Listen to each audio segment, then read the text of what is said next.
23 और 24 साल के बीच में जब हम लोग आज के समय में जब रोज़गार के लिए या अपने भविष्य के लिए, उसी प्रकार से उस समय भी वो लड़का जिसका नाम भगत था, अपने परिवार के लिए जो भगत के लोग बोलते थे, तो उसके समय बहुत सारे, जब वो नेशनल कॉलेज में,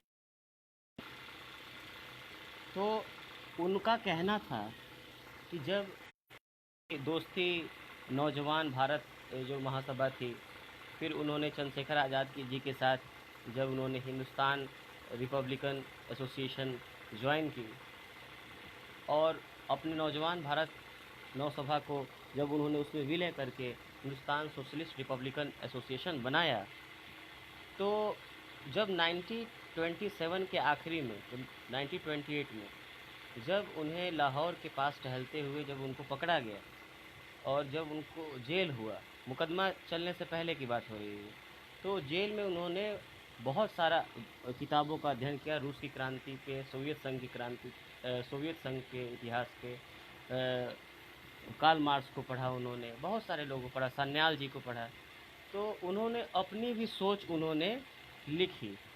ठीक है, तो वो हैंडबिल के रूप में थे, वो डायरी में अपनी बातों को लिखते थे। तो जो मैं नास्तिक क्यों हूँ, वो एक कोई किताब नहीं है, वह उस समय एक 23 से 24 साल के बीच का एक लड़का जो उस समय के समाज के बारे में जाना था, समझा था, उसने अपनी सोच को लिखा।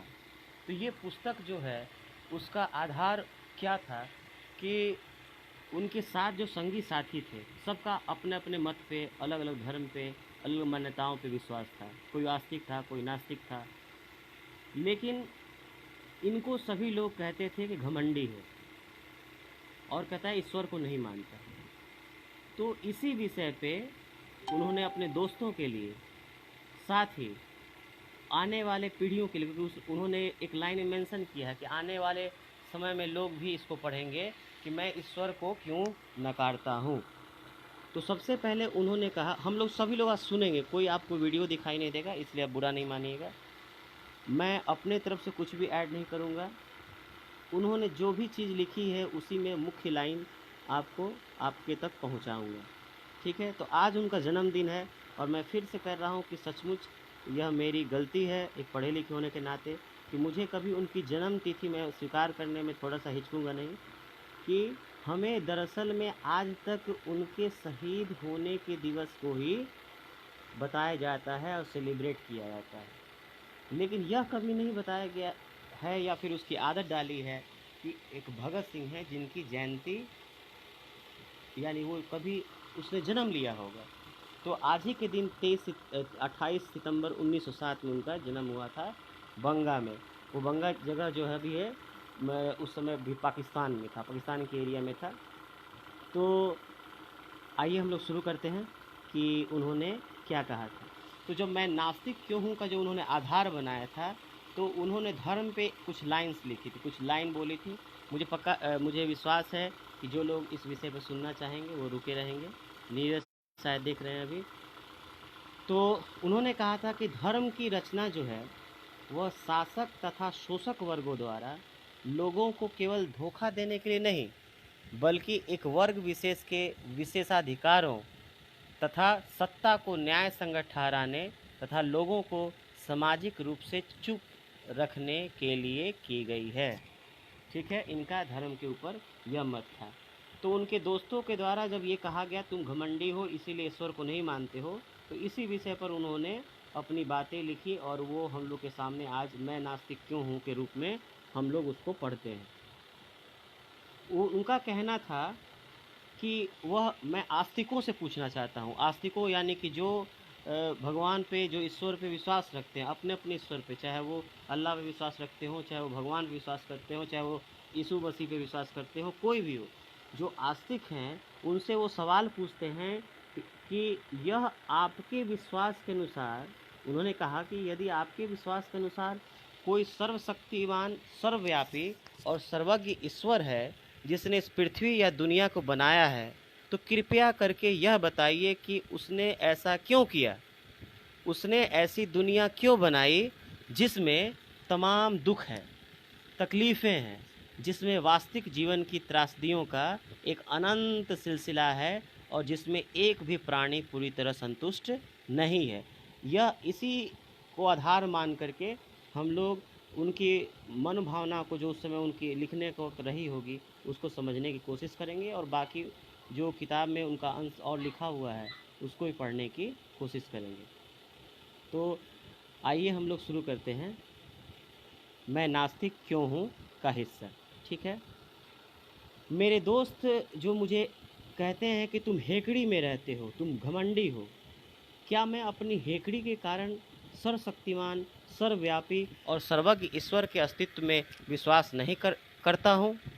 मैंने कल्पना भी नहीं की थी कि मुझे कभी ऐसे सवाल का सामना करना पड़ेगा।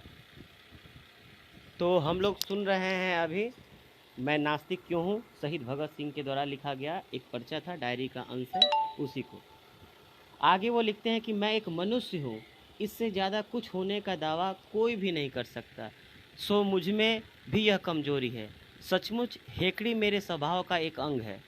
अपने साथियों के बीच मुझे निरंकुश भी कहा जाता था, यहाँ तक कि मेरे साथी श्री बीके दत्त भी कभी कभी मुझे निरंकुश कहा करते थे। कुछ लोग तो मुझे तानाशाह भी करके मेरी निंदा करते थे। क्या मैं नास्तिक इसलिए बन गया हूँ कि मुझे अपने ऊपर ऐसा अनुचित गर्व है, अथवा इस विषय के सचेत अध्ययन और काफ़ी सोच विचार के बाद मैंने ईश्वर में विश्वास करना छोड़ा है? वैसे मैं यह स्पष्ट कर दूं कि अहंकार और हेकड़ी दो अलग अलग चीज़ें हैं मेरे अनुसार। कोई आस्तिक निजी हेकड़ी के कारण ईश्वर में विश्वास करना छोड़ दे। आदमी या तो स्वयं को ईश्वर का प्रतिद्वंदी समझने लगे या यह मानने लगे कि वह स्वयं ही ईश्वर है, लेकिन इन दोनों ही स्थितियों में वह सच्चा नास्तिक नहीं बन सकता। उस सर्वशक्तिमान परमात्मा के अस्तित्व से ही इनकार करता हूँ मैं। मुझे लगता है कि वो है ही नहीं। अगर वो है तो उसने यह दुख भरा संसार क्यों बनाया है? मेरे दोस्तों के मुताबिक दिल्ली बम कांड और लाहौर षड्यंत्र कांड के कारण चले मुकदमों के दौरान मुझे जो बेवजह की लोकप्रियता मिल गई है, शायद उसी ने मुझ में मिथ्या दम पैदा कर दिया है। मैं पक्का नास्तिक नहीं था, मैं सच में कह रहा हूँ। यानी ये 23 साल 24 साल का लड़का, उस समय तो जब लिख रहे होंगे तो 21-22 साल के ही होंगे, उन्होंने लिखा है कि मैं जो था पहले नास्तिक नहीं था। मेरे जो दादाजी थे, जिनके प्रभाव में मेरा पालन पोषण हुआ, कट्टर आर्य समाजी थे। आर्य समाजी और चाहे कुछ भी हो, लेकिन वो नास्तिक नहीं हो सकता। अपनी प्राथमिक शिक्षा पूरी करने के बाद मैं लाहौर के डीएवी स्कूल में दाखिल हुआ और वहाँ के बोर्डिंग हाउस में पूरे 1 साल तक रहा। मैं घंटों गायत्री मंत्र जपता था। उन दिनों मैं पूरा भगत था। आगे चलकर मैं अपने पिता के साथ रहने लगा। जहाँ तक धार्मिक कट्टरता का सवाल है, तो मेरे पिताजी वाकई में उदारवादी थे। वे मुझे रोज़ पूजा करने के लिए प्रोत्साहित करते थे। इस ढंग से मेरा पालन पोषण हुआ। असहयोग आंदोलन के दिनों में मैं नेशनल कॉलेज में दाखिल हुआ। वहीं जाकर मैंने उदारतावादी ढंग से सोचना और सारी धार्मिक समस्याओं के बारे में, यहाँ तक कि ईश्वर के बारे में भी बहस और आलोचना करना शुरू किया। मगर ईश्वर में मेरा अब भी पक्का विश्वास था। मैं सिख मत या किसी अन्य धर्म के मिथकों और सिद्धांतों में विश्वास कभी नहीं कर पाया, फिर भी ईश्वर के अस्तित्व में मेरी पक्की आस्था थी। आप लोग सभी लोग जो सुन रहे हैं मैं नास्तिक क्यों हूँ के कुछ भागों को सुन रहे हैं। आज शहीद भगत सिंह का है जयंती है, तो कोई फ़ोटो वीडियो नहीं दिखाई देगी। अगर आप सुनना पसंद करते हैं तो साथ रहिए। जब तुम्हारा मन करे प्रार्थना कर लिया करो, ऐसा मेरे अक्सर संगी साथी कहते थे। वे आस्तिक थे। उनका नाम बता ही देता हूँ, जो ज़्यादा मुझे कहते थे कि जब भी तुम्हारा मन करे प्रार्थना कर लिया करो। उनका नाम था सचिंद्र नाथ सान्याल, जो कराची षड्यंत्र कांड के सिलसिले में आजीवन काले पानी की सज़ा भुगत रहे हैं। उनकी प्रसिद्ध और एकमात्र पुस्तक बंदी जीवन में पहले पृष्ठ से ही ईश्वर की महिमा का जबरदस्त गुणगान किया गया है। उन्होंने कहा, सान्याल जी ने ही कहा था कि दर्शन मानवीय दुर्बलता या सीमित ज्ञान से पैदा होता है। वह भी आजीवन काला पाने की सजा भुगत रहे हैं, लेकिन ईश्वर के अस्तित्व को नकारने का साहस वह भी कभी नहीं जुटा सके। यह मेरे क्रांतिकारी जीवन का एक मोड़ था।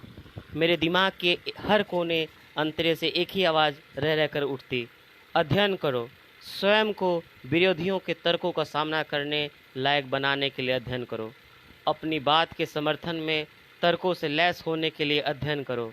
मैंने अध्ययन करना शुरू किया। उससे मेरी पूर्ववर्ती आस्थाओं और मान्यताओं में महत्वपूर्ण परिवर्तन हुए। केवल हिंसात्मक उपायों में विश्वास रखने का रूमानीपन जो हमसे पहले के लोगों पर हावी था दूर हो गया और उसका स्थान गंभीर विचारों ने ले लिया। रहस्यवाद और अंधविश्वास के लिए अब कोई गुंजाइश ही नहीं रही। अब मेरा मत यथार्थवाद बन गया। मैंने सशस्त्र क्रांतिकारी नेता बाकुनिन को पढ़ा, थोड़ा सा साम्यवाद के जनक मार्क्स को पढ़ा और अपने देश में सफलतापूर्वक क्रांति करने वाले लेनिन, त्रोत्स्की तथा अन्य लोगों को खूब पढ़ा।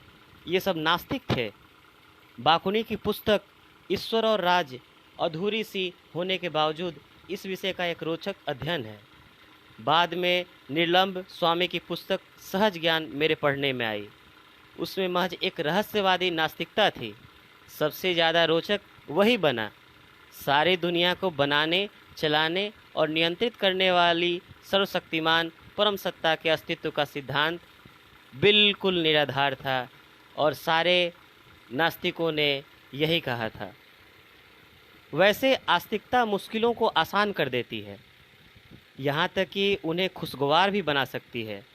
आदमी ईश्वर से बड़ी ज़बरदस्त राहत और दिलासा पा सकता है। उसके बिना आदमी को अपने ऊपर ही भरोसा करना पड़ता है और आंधी तूफानों के बीच अपने पैरों पर खड़े रहना बच्चों का खेल नहीं है। ईश्वर में विश्वास करने वाला हिंदू राजा बनकर पुनर्जन्म लेने की आशा कर सकता है। मुसलमान या ईसाई जन्नत में मिलने वाले सुख को भोगने और अपनी तकलीफ़ों एवं कुर्बानियों के बदले इनाम हासिल करने के सपने देख सकता है। मगर मैं किस चीज़ की उम्मीद करूं? मैं जानता हूं कि जब मेरी गर्दन में फांसी का फंदा डालकर मेरे पैरों के नीचे से तख्ते खींचे जाएंगी, सब कुछ समाप्त हो जाएगा। वही मेरी अंतिम क्षण होगा। मेरा, अथवा आध्यात्मिक शब्दावली में कहूँ तो मेरी आत्मा का संपूर्ण अंत उसी क्षण हो जाएगा। बाद के लिए कुछ नहीं रहेगा। मैंने अपना जीवन आज़ादी के उद्देश्य के लिए अर्पित किया है, क्योंकि मैं ऐसा किए बिना नहीं रह सका। जिस दिन ऐसी मानसिकता वाले बहुत से लोग हो जाएंगे जो मानव सेवा और पीड़ित मानवता की मुक्ति को हर चीज़ से ऊपर समझकर उसके लिए अपने आप को अर्पित करेंगे, उसी दिन आज़ादी का युग शुरू होगा। अक्सर हम लोगों ने सुना होगा कि जब भी हमारे यहाँ हम लोग अगर प्रयास करते हैं या किसी के घर में भी कोई लड़का या लड़की थोड़ा सा एक सही रास्ते पे चलने की प्रयास करता है, जो बाकी लोग एडजस्ट करके उसको इग्नोर करते हैं, तो घर में कहा जाता है कि नहीं, ज़्यादा गांधी जी मत बनो, ठीक है। या फिर सभी लोग यह मानना होता है सभी लोगों का कि जो भगत सिंह पैदा हो वो किसके घर में पैदा हो, पड़ोस के घर में पैदा हो। यहीं से उनके विचार को सोचा जा सकता है। फिर से मैं इसको पढ़ना चाहूँगा कि मैंने अपना जीवन आज़ादी के उद्देश्य के लिए अर्पित किया है, क्योंकि मैं ऐसा किए बिना नहीं रह सका। जिस दिन ऐसी मानसिकता वाले बहुत से लोग हो जाएंगे जो मानव सेवा और पीड़ित मानवता की मुक्ति को हर चीज़ से ऊपर समझकर उसके लिए अपने आप को अर्पित करेंगे, उसी दिन आज़ादी का युग शुरू होगा। अब मैं ये कहना चाहता हूँ कि आत्मनिर्भरता को घमंड के रूप में व्याख्यात कर लेने की गुंजाइश हमेशा बनी रहती है। अक्सर ऐसा आपके सामने वाले लोग आपके प्रति करते हैं। तो मैं फिर से कहना चाहूँगा कि आत्मनिर्भरता को घमंड के रूप में व्याख्यात कर लेने की गुंजाइश हमेशा बनी रहती है। ये बड़ी दुखद और अप्रिय बात है, में कुछ किया नहीं जा सकता। आप किसी प्रचलित विश्वास का विरोध करके देखिए, किसी ऐसे नायक या महान व्यक्ति का आलोचना करके देखिए जिसके बारे में लोग यह मानते हों कि वह कभी कोई गलती कर ही नहीं सकता, इसलिए उसकी आलोचना की ही नहीं जा सकती। आपके तर्कों की ताकत लोगों को मजबूर करेगी कि वे अहंकारी कहकर आपका मजाक उड़ाएं। इसका कारण मानसिक जड़ता है, आप नहीं। वह उससे अधिक सोच ही नहीं सकते। आलोचना और स्वतंत्र चिंतन क्रांतिकारी होने के दो अनिवार्य गुण होते हैं। मैं फिर से इस लाइन को दोहराऊंगा। उनका मानना था कि जो आलोचना है और स्वतंत्र चिंतन है वो क्रांतिकारी होने के दो अनिवार्य गुण हैं। मैं बिल्कुल कहना चाहूँगा आपसे कि मैं यथार्थवादी हूँ। ये मैं आपको जो भी पढ़ के सुना रहा हूँ यह शहीद भगत सिंह के लिखे गए शब्द हैं, तो हम लोग उसको जिए अभी सुन करके। उन्होंने कि मैं फिर से कहना चाहता हूँ कि मैं यथार्थवादी हूँ। मैं अपनी सहज वृत्ति पर विवेक से विजय पाने की कोशिश करता रहा हूँ। मैं इस कोशिश में हमेशा कामयाब नहीं रहा हूँ, मगर इंसान का फ़र्ज़ है कि वह कोशिश करे। सफलता तो संयोग और परिस्थितियों पर निर्भर करती है। हमारे पूर्वज अक्सर क्यों और कहाँ से, इसी की खोज में वह फुर्सत की दिन बिताते थे, मगर प्रत्यक्ष प्रमाण बहुत ही कम होते थे उनके पास। यही कारण है कि विभिन्न धार्मिक मतों में बुनियादी सिद्धांत पर भारी मतभेद मिलते हैं, जो कभी कभी नितांत विरोध और शत्रुतापूर्ण रूप ग्रहण कर लेते हैं। प्राच्य और पाश्चात्य दर्शनों में भिन्नता है ही, विश्व के प्रत्येक भूभाग की अपनी विचार प्रणालियों में भी मतभेद है। प्राच्य धर्मों में इस्लाम और हिंदू धर्मों में कोई अनुकूलता नहीं है। केवल भारत में ही देखें तो बौद्ध और जैन धर्म कहीं कहीं ब्राह्मणवाद से बिल्कुल अलग हैं, जो स्वयं आर्य समाज और सनातन धर्म जैसे परस्पर विरोधी विश्वासों में बटा हुआ है। इन सबसे अलग प्राचीन काल में चार्वाक दर्शन में एक अपने ही ढंग का स्वतंत्र विचार मिलता है। चार्वाक ने बहुत पहले ही ईश्वर की प्रभु सत्ता को चुनौती दे दी थी। जीवन और जगत संबंधी आधारभूत प्रश्न पर इन सभी मतों में भिन्नता है और हर कोई अपने आप को ही सही मानता है। यही सारी बुराइयों की जड़ है। मैं फिर आगे बढ़ते हुए ये कहना चाहता हूँ कि प्रगति में समर्थक व्यक्ति के लिए यह अनिवार्य है कि वह पुराने विश्वास से संबंधित हर बात की आलोचना करे, उसमें अविश्वास करे और उसे चुनौती दे। मुझे उम्मीद है कि आप लोग जो सुन रहे होंगे या फिर इस रिकॉर्ड होने के बाद जो भी लोग सुनेंगे, हमारे पास हम लोग बहुत सारे समय, ज़रूरी नहीं आप ये बाद में किताब भी पढ़ सकते हैं, लेकिन उस वक्त की कल्पना इस सुनने से पहले जब अपने आप को एक भूमिका में डालिए आप सभी, कि जब वो व्यक्ति जो जानता है कि मुझे फांसी होने वाली है और वो डायरी लिख रहा है और वह ईश्वर से समाज के विभिन्न जो बुराइयां हैं उसके प्रति उसके सोच जेल के कोठरी में बनी हुई है, उस पर सोच रहा है, उस पर लिख रहा है, तो हमें उसकी लिखी गई बातों को इज्जत देनी चाहिए, पढ़नी चाहिए। कभी भी कोई सच्ची बात जो होती है, तार्किक बात होती है, वो समय काल के अनुसार कभी निरर्थक नहीं हो सकती है। हम उसको अपने व्यवहार के हिसाब से इस्तेमाल कर सकते हैं। तो मैं फिर से आपके समय की मांग करता हूँ, तो आगे बढ़ता हूँ। प्रगति में समर्थक व्यक्ति के लिए यह अनिवार्य है कि वह पुराने विश्वास से संबंधित हर बात की आलोचना करे, उसमें अविश्वास करे और उसे चुनौती दे। यदि कोई विवेकपूर्ण ढंग से पर्याप्त सोच विचार के बाद किसी सिद्धांत या दर्शन में विश्वास करता है तो उसके विश्वास का स्वागत होना चाहिए। उसकी तर्क पद्धति भ्रांतिपूर्ण, गलत, पथभ्रष्ट और कदाचित तर्कहीन हो सकती है, लेकिन ऐसा आदमी सुधर कर सही रास्ते पर आ सकता है, क्योंकि विवेक का ध्रुव तारा सही रास्ता बनाता हुआ उसके जीवन में चमकता रहता है। मगर कोरा विश्वास और अंधविश्वास खतरनाक होता है, क्योंकि यह दिमाग को कुंद करता है और आदमी को प्रतिक्रियावादी बना देता है। अगर प्राच्य दर्शन का बात करूं तो प्राच्य दर्शन का अध्ययन करूं, लेकिन कोई वैसा संयोग या अवसर मुझे नहीं मिला।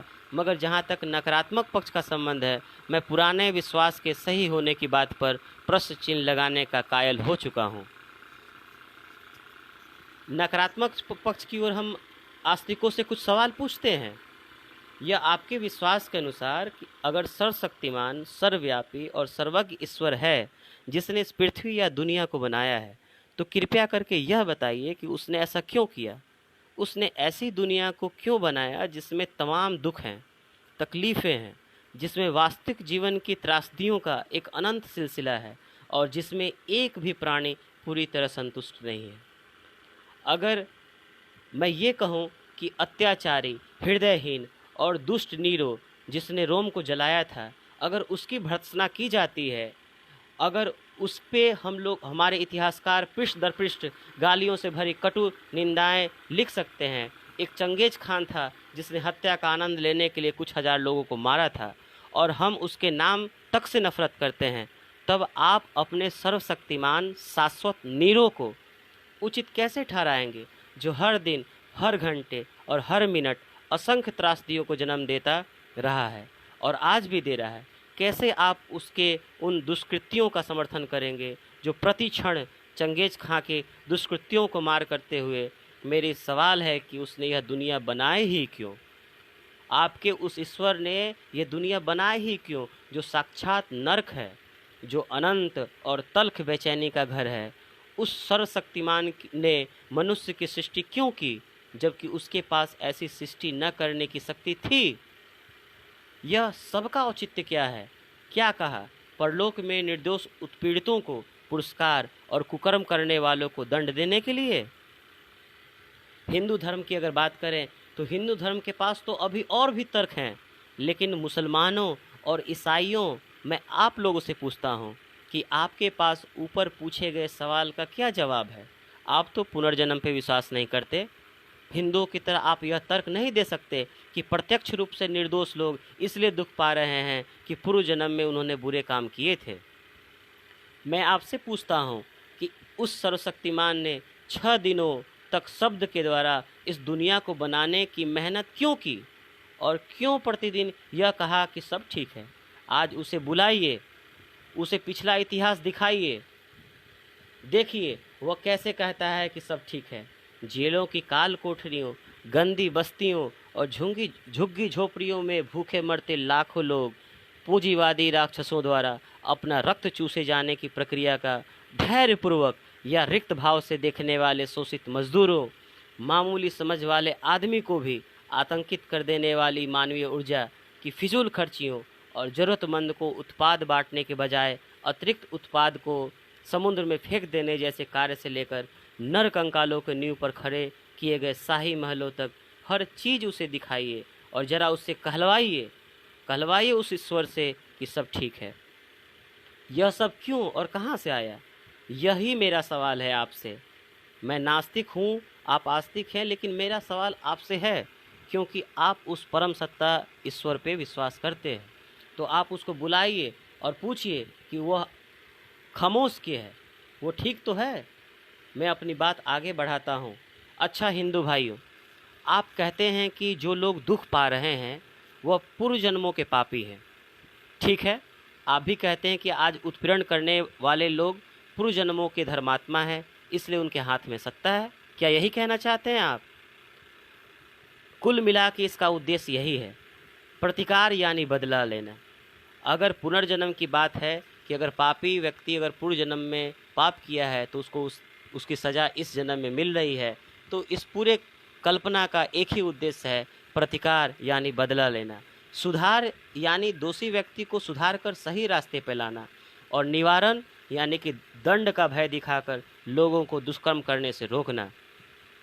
एकमात्र सुधार का सिद्धांत ही मानवीय प्रगति के लिए आवश्यक और अनिवार्य है।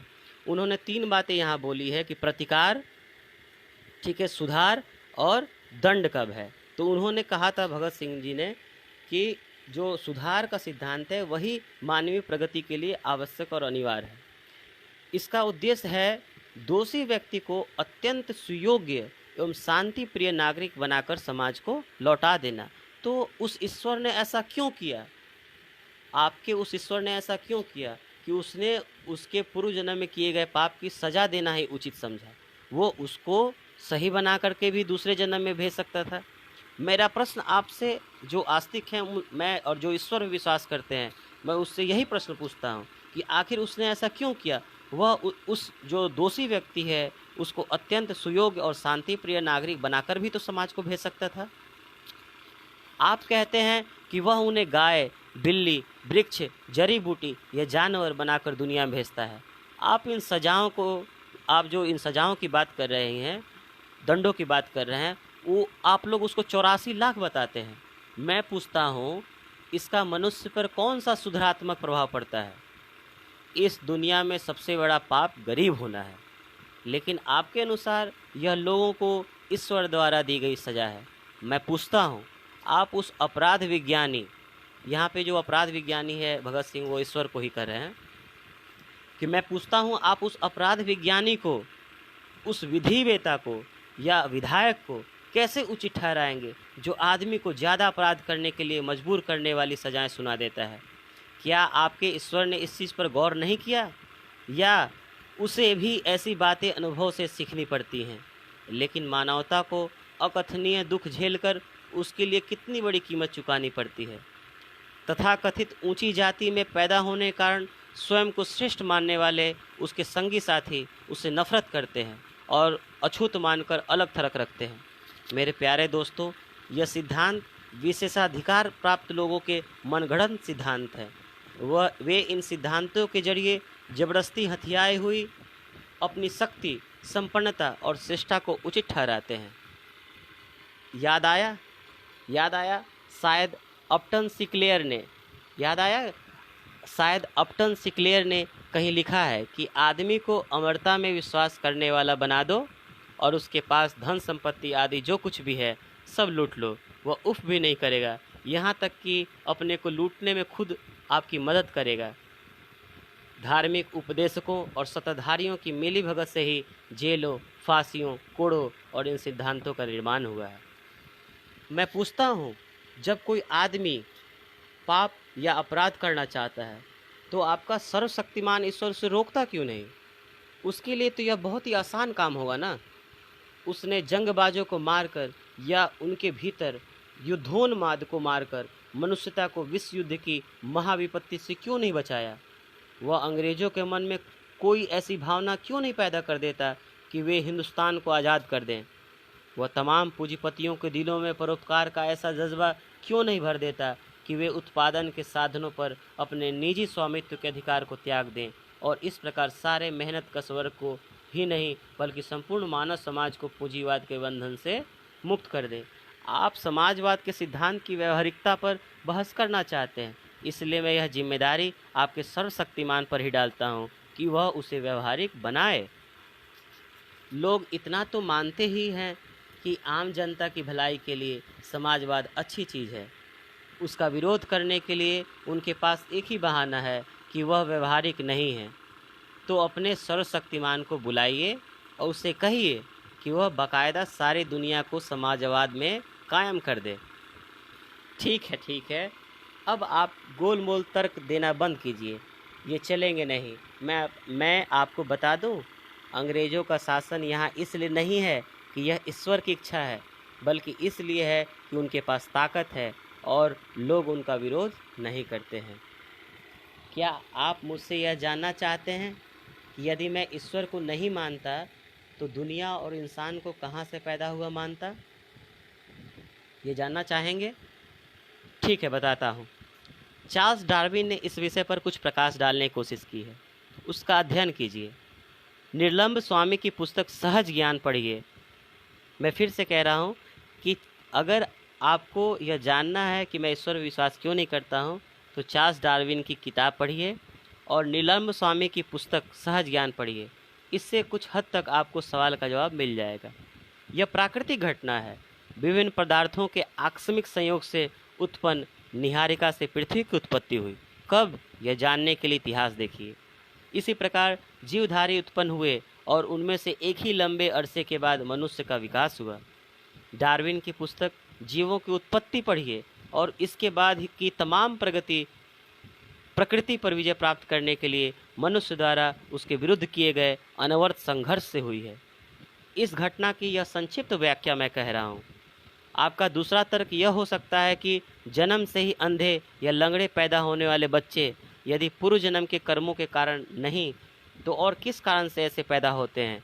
तो मैं फिर कहूँगा, जीव विज्ञान में इसकी व्याख्या की गई है। जीव विज्ञान के अनुसार यह महज एक जीव वैज्ञानिक घटना है। उनके अनुसार इसके लिए माता पिता उत्तरदायी होते हैं, चाहे वे गर्भावस्था में ही बच्चे में हो जाने वाली विकृति को जन्म देने वाली अपने कार्यों के प्रति सचेत हो या न हो। अब आपका सवाल होगा यदि ईश्वर था ही नहीं तो लोग उसमें विश्वास कैसे करने लगे? मेरा उत्तर स्पष्ट और संक्षिप्त है।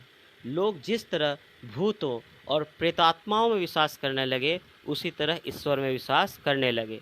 फर्क सिर्फ यह है कि ईश्वर में विश्वास सर्वव्यापी है और इसका दर्शन बहुत ही विकसित है। सभी विश्वास, धर्म, मत और इस प्रकार की अन्य संस्थाएं अंततः दमनकारी तथा शोषक संस्थाओं, व्यक्तियों और वर्गों की समर्थक बनकर ही रहीं। राजा के विरुद्ध विद्रोह करना हर धर्म के मुताबिक पाप है। ईश्वर की उत्पत्ति के बारे में मेरा अपना विचार है। मनुष्य ने जब अपनी कमियों और कमजोरियों पर विचार करते हुए अपनी सीमाओं का एहसास किया, तो मनुष्य को तमाम कठिन परिस्थितियों का साहसपूर्वक सामना करने और तमाम खतरों के साथ वीरतापूर्वक जूझने की प्रेरणा देने वाली तथा सुख समृद्धि के दिनों में उसे उच्छृंखल हो जाने से रोकने और नियंत्रित करने वाली सत्ता के रूप ईश्वर की कल्पना की। उसने अपने को नियंत्रित करने के लिए ही ईश्वर की कल्पना की है। मैं नहीं जानता कि ईश्वर में विश्वास करने और रोज़ प्रार्थना करने से, जिसे मैं आदमी का सबसे स्वार्थपूर्ण घटिया काम समझता हूँ, मुझे राहत मिलती या मेरी हालत और भी बदतर होती। मैंने उन तमाम नास्तिकों के बारे में पढ़ा है जिन्होंने साहसपूर्वक सारी मुसीबतों का सामना किया। उन्हीं की तरह मैं भी यह कोशिश कर रहा हूँ कि आखिरी तक फांसी के तख्ते पर भी मर्द की तरह सीना ऊंचा करके खड़ा रहूं। और मैं यही कहूँगा कि इस कोशिश में कहाँ तक कामयाब होता हूँ। एक मित्र ने मुझसे प्रार्थना करने के लिए कहा था। जब उन्हें पता लगा कि मैं नास्तिक हूँ तो उन्होंने कहा, मैंने अंतिम दिनों में तुम ईश्वर को मानोगे? मैंने कहा, नहीं जनाब, यह नहीं होगा। मैं इसे अपने लिए शर्मनाक और नैतिक बल को क्षति पहुंचाने वाला काम समझूंगा। स्वार्थपूर्ण इरादों में प्रार्थना हरगिज नहीं करूंगा। पाठकों और मित्रों, क्या मैंने जो ये बातें कही हैं वो क्या मेरा घमंड है, क्या मेरी हेकड़ी है? अगर है तो मैं इसे स्वीकार करता हूँ, लेकिन अगर वो सर्वशक्तिमान सत्ता है तो उसने इस दुनिया में दुख और असमानता क्यों पैदा की, उसे उसका जवाब देना होगा। ये जो अंश आप सुन रहे थे वह मैं नास्तिक क्यों हूँ का था।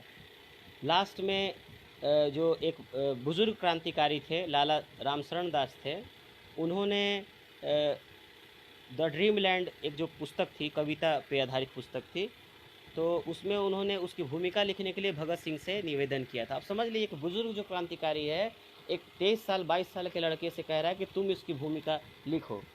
भगत सिंह ने अपना एक लक्ष्य बना लिया था कि ज़्यादा से ज़्यादा किताबें पढ़िए, ज़्यादा से ज़्यादा समाज के से जुड़ी हुई किताबों को पढ़ें, विभिन्न लेखकों के बारे में पढ़ें, आस्तिकों के बारे में पढ़ें, नास्तिकों के बारे में पढ़ें।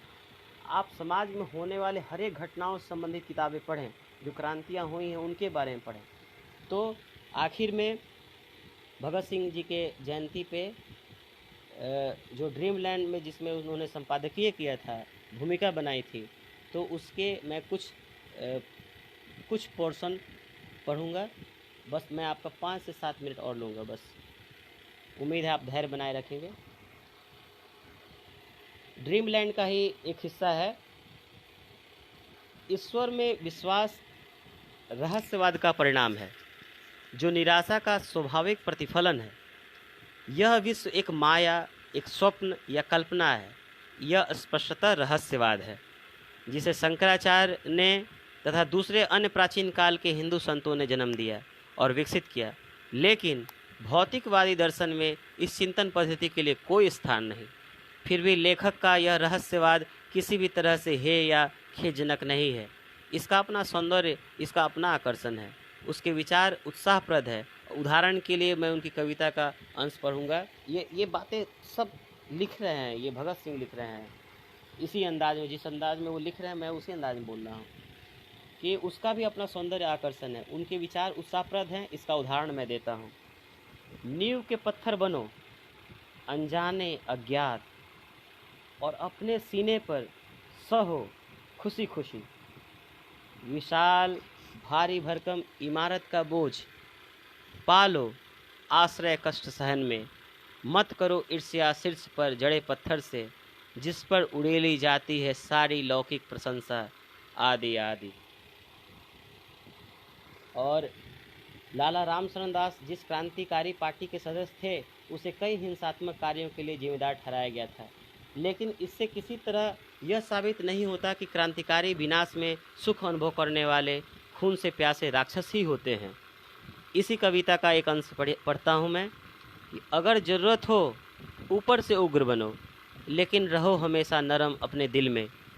अगर ज़रूरत हो तो फुफकारो पर डसो मत, दिल में प्यार को ज़िंदा रखो और लड़ते रहो ऊपरी तौर पे। तो यह किताब आप अवश्य पढ़ेंगे। किताब के आखिरी में मैं कहना चाहूँगा कि ब्रिटिश राज में, क्योंकि उस समय ब्रिटिश की सरकार थी भारत में, तो कोई भी जो व्यक्ति अगर व्यवस्था के खिलाफ कोई कदम उठाता है तो उसको अपराधी माना जाता है। तो सैंडर्स की जो हत्या किए थे भगत सिंह जी, तो उस समय इन लोगों का क्रांतिकारी समूह था Hindustan socialist republican association, Chandrashekhar Azad ji के साथ जब इन्होंने टाई अप किया था और अपने नौजवान भारत सभा को उसमें मिलाया था। तो उनके डॉक्यूमेंट्स में भगत सिंह जी को लिखा गया है टेररिस्ट लिखा गया है। लेकिन दुख की बात है कि जब मैं ये पुस्तक पढ़ रहा था, दूसरी तीसरी बार मैं पढ़ा हूँ इस पुस्तक को, यह राष्ट्रीय पुस्तक न्यास, जिसको आप नेशनल बुक ट्रस्ट के नाम से जानते हैं, वहाँ से ये छपी है। इसकी भूमिका किसने लिखी है? महान इतिहासकार बिपिन चंद्रा जी ने, और इसका अनुवाद जो किया है वह पंकज चतुर्वेदी जी ने किया है। मैं आपसे बताना चाहता हूं कि मुझे पढ़ते वक्त मैं इसे भगत सिंह के नज़र से ही पढ़ रहा था, लेकिन जो अनुवाद की क्रिया की गई है, तो जाहिर सी बात है ये लोग जो भूमिका बनाने वाले और अनुवाद करने वाले लोग हैं वह स्वतंत्र भारत के लोग रहे हैं। जो यह पुस्तक को प्रकाशित करने वाली संस्था है वह भी राष्ट्रीय संस्था है। तो इसमें भी भगत सिंह जी के लिए आतंकवादी शब्द इस्तेमाल किया गया है, जो कि घोर निंदनीय है। दो जगह ऐसा किया गया है, और एक जगह ये कहा गया है कि उन्होंने गांधी जी के राष्ट्रवाद को छोड़ करके क्रांतिकारी आतंकवाद का रास्ता सही समझा। जब असहयोग आंदोलन को वापस ले लेना, जलियांवाला बाग कांड, ठीक है, ये सब हो जाने के बाद, तो ये जो अनुवाद किया गया है या भूमिका बनाई गई है, तो इसके लिए शब्द का इस्तेमाल सही करना चाहिए था, मेरा जहाँ तक मानना है। तो आप लोग, बहुत सस्ती किताब है, मैंने किताब सस्ती नहीं होती है, किताब में लिखी गई चीज़ें महंगी होती हैं, लेकिन ये है कि 40 रुपये में राष्ट्रीय पुस्तक न्यास की ये बुक है, और उसका है टाइटल है मैं नास्तिक क्यों हूँ। तो आप सभी लोग इस चीज़ को लेकर के ख़रीद के पढ़ें। तो आज भगत सिंह की जयंती है। मैं सच कहूँ तो मैं फिर से कह रहा हूँ, मुझे ये याद नहीं था, क्योंकि हम लोग सभी लोग मनाते हैं क्या कि शहीद भगत सिंह, यानी कि शहीद किस दिन हुए थे, तो 23 मार्च को 1921 को। तो 28 सितंबर 1907 को उनकी जन्म हुआ था, और 23 से 24 साल के बीच में उनकी मृत्यु, यानी कि वो शहीद हो गए थे।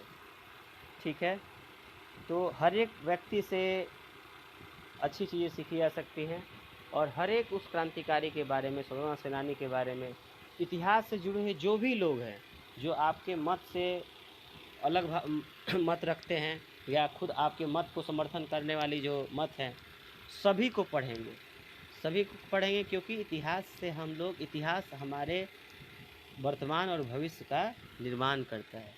अगर हम इतिहास को, मैं इनके बात से समर्थन करता हूँ कि जो भी मान्यताएं ऐसी है गलत हैं, जो आपके अंदर में गलत भाव या गलत सोच को पैदा करती हैं, तो वहाँ पर प्रश्न पढ़िए, और सबसे पहली बात है कि किताबों को पढ़िए, ताकि आपका विचार और व्यापक हो सके। तो आप लोग जो भी सुन रहे थे, जो भी ज्वाइन कर रहे थे, तो मैं लास्ट में आपको, क्योंकि मैंने वादा किया था कि मैं इस सेशन में कोई वीडियो नहीं दिखा पाऊँगा, इसमें सुनना भी एक बहुत बड़ी कला होती है, और सुनने से ऐसा किताबों में, हम लोग के शिक्षा विभाग किताबों लिखा गया है कि और ठीक है, थैंक यू कृति विशेषर, पढ़ना चाहिए, सभी लोग पढ़िए इस चीज़ को। तो लास्ट में ये बुक है, ठीक है, भगत सिंह मैं नास्तिक क्यों हूँ, तो आप लोग पढ़ेंगे, ठीक है। जय हिंद, इंकलाब जिंदाबाद।